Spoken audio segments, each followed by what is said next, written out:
오늘은 종교개혁 504주년이 되는 해입니다.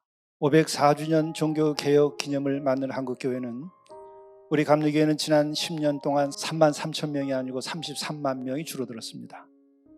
그리고 2019년부터 2020년까지 1년 만에 5만 7,781명이 줄었다고 통계를 냈습니다. 예장 합동은 전년 대비 그러니까 2019년부터 2020년 동안 20년까지 1년 동안에 17만 3,378명이 줄었다고 통계를 보고했습니다. 예장 통합은 바로 똑같은 해에 11만 4,066명이 줄었다고 보고를 했습니다. 기독교 장로회는 출범 당시에 약 60만이었는데 2019년 기준 약 22만 명으로 줄어들었습니다. 이것은 무엇을 의미하는 걸까요? 무엇이 문제일까요? 하나님께서 우리에게 주시는 말씀을 가지고 결론적으로 말하면 오늘 18절의 말씀입니다. 묵상이 없으면 백성이 방자히 행하거니와 율법을 지킨 자는 복이 있느니라. 방자히 행했기 때문에 이런 일들이 벌어진 것입니다. 방자하게 행했기 때문에 목사가 방자히 행했고 장로들이 방자히 행했고 성도들이 방자히 행했기 때문에 이렇게 된 것입니다. 종교개혁을 해야 될 때 어떤 때였습니까? 자기네들이 만든 금송아지처럼 자기네들이 만든 교황을 만들었고 자기네들이 만든 교단을 만들었고 자기네들이 만든 교리를 만들었어요. 심지어는 면죄부까지 만들었어요. 자신들이 만든 금송아지의 하나님이에요. 자신이 만든 금송아지의 교리예요. 하나님의 그 말씀을 받아들이지 아니하고 그런 것을 할 때에 방자히 행했다. 그렇게 말하는 거예요. 방자히 행했다. 교회 안에서 방자함이 없어야 되는 거예요. 성도들의 삶에 방자함이 없어야 되는 거예요.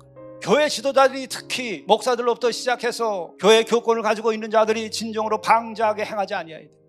엉뚱한 곳에 춤추고 노래 부르지 말라고.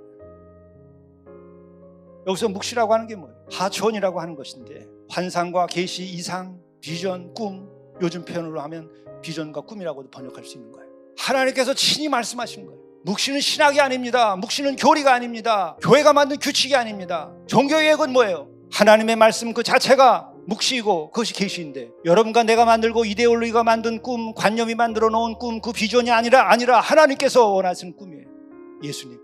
예수님 그 자체가 하나의 묵시예요. 그분 자체가 계시예요. 그분이 하신 말씀, 그분이 살아온 생애, 그의 십자가, 그리고 그의 부활, 하나님의 나라의 꿈을 가지고 오셨어요. 그게 묵시야. 그것이 지금 없어졌기 때문에 이 백성들이 방자히 행하는 거예요. 예수 그리스도, 그리고 그의 십자가, 그의 가르침, 그것이 우리들에게는 묵시예요. 그 계시 자체예요. 그분 자체가 우리의 이상이에요. 그분이 추구했던 하나님의 나라가 이 땅에서 이루어져야 하는 것이에요. 묵시가 없으면 백성이 방자히 행하는데 묵시가 있으면 백성이 어떻게 돼?